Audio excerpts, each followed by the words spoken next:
Good evening, or whichever time zone, country, and time that you're currently in and watching this video right now.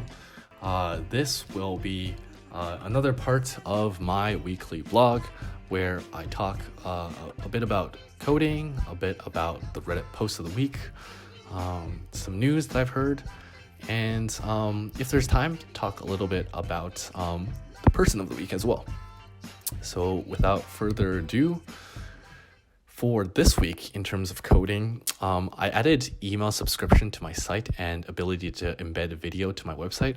So if you are looking at my weekly blog currently, at the bottom of the blog, you'll be able to subscribe to my weekly email subscription, where I will send you a quick summary of my weekly blog every Sunday night.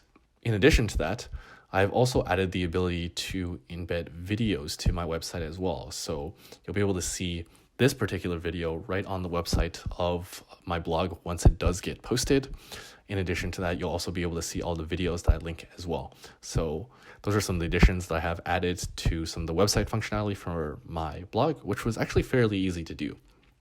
But there's one quick thing that I wanted to talk about, which is, I guess, the mindset in terms of coding.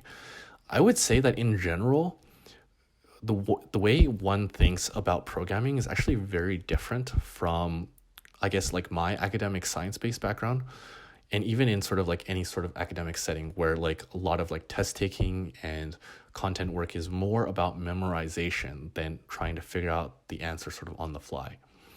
I guess for some reason, I was thinking at like a certain point as a programmer, you just sort of know how to do everything and you can just like sort of figure it out.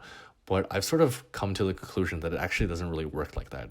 Coding is sort of constantly updating itself. There's going to be new programming languages, new IDEs, new ways to do things, new packages, and you pretty much have to learn how to like Google everything.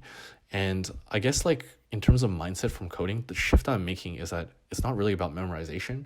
It's more so about how to Google and figure out how to find the right answer and ask exactly the question that you're looking for. And I guess like, for example, in RStudio, which is a language for R for data manipulation, it would be something like, how do I manipulate data in a very specific way? How do I change row names in a very specific way? And I guess in websites that I was building, it was about like, how do I embed a video in a specific way and which package I should be using?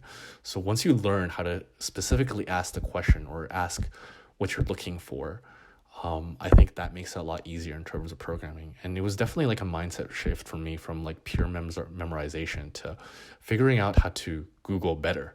It just sounds really weird that you have to just like Google stuff, but I think that's just the way that you have to do it. And even for experienced programmers, that's what they do. And once you search something out for like 3 or more times, at that point, you probably don't need to Google it anymore. But there's going to be new problems that come up that you'll have to Google again. So I guess the reason that it's so different is that in programming, you just have to sort of find the solution sort of on the fly. And because somebody's probably already done it before and you don't want to reinvent the wheel unless you really, really have to. The other thing is I'm going to quickly touch on this as well, is that it's really important to plan out your code, which I'm learning to do. Once you have like a good rough line, it's kind of like writing an essay. Once you have like a good plan, it's just easier for you to know like logically what you want to do and how you want to code, and just makes things a lot more readable and easy to do. But like writing an essay, I usually don't do that and skip right to like the programming step. So I guess just do whatever fits best for you. But I do think that planning it probably does make things a lot easier, especially experienced programmers, from what I've heard, definitely do that a lot more than beginner programmers. So those are sort of my 2 cents for coding in this week. In terms of Reddit post of the week, there were definitely a lot of funny Reddit posts I saw this week, but one Reddit post was talking about, was this Ask Reddit post, which was asking about a lot of famous recipes are claimed to be made with love, but what's a dish that's probably made with hatred? And I just scrolled through some of the comments and I guess they were kind of funny. One of them was like, anything 2 minutes before closing by a line cook. I actually don't really know what that means. Anybody who has worked in a restaurant, can you tell me? Is it just because it's like really tiring for a line cook at the end of the night or something like that? I'm not really sure what that means. But there were also some comments like, potato chips were supposedly invented out of spite. Supposedly the story goes that some rich guy kept complaining that the cook, a guy named George, kept messing up the potatoes he was serving. So George sliced the potatoes really thin, fried them to a crisp, and salted them. The customer loved it, and other customers started ordering the same thing.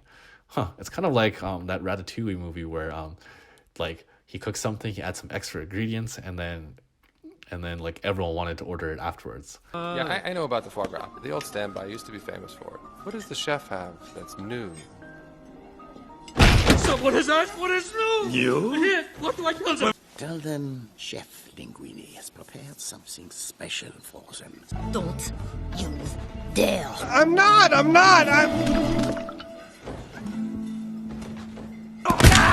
I love it! 7 more orders! That's Wonderful.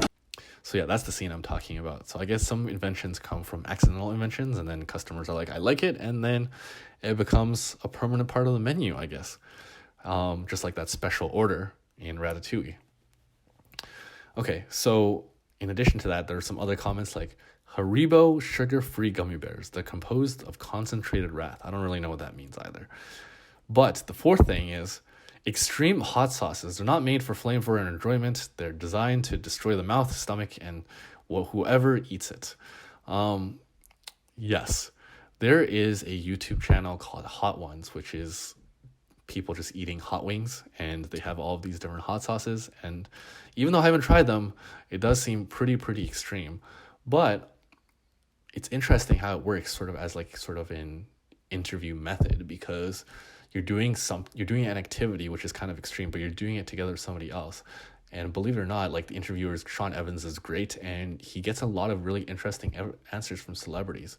So I really think that like when you're interviewing or first meeting somebody, it's cool to have like some type of like monotonous or like mundane activity that you're doing together, or activity that's like sort of low cost. Okay, well, I guess hot sauces is kind of extreme. Either like something like super extreme where you're like I guess sharing the pain together, or something like, you know, cutting hair with like a barber and talking to a barber. I really like Jeff Wittick's like sort of barbershop podcast, videos as well, because you're doing sort of a task at the same time doing the interview as well. So those types of formats I've always found to be incredibly interesting. But I digress. I guess there are some famous recipes that are not made out of love and purely out of hatred. If you have some thoughts as well, maybe put it in the comments below, and I look forward to seeing what your thoughts are about recipes purely made out of hatred.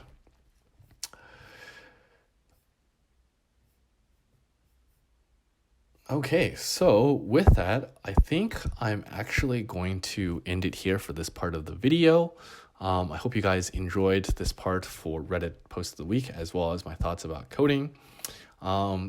For my next video, I will be talking about news of the week as well as person of the week. So I hope to see you guys in the next one. Peace.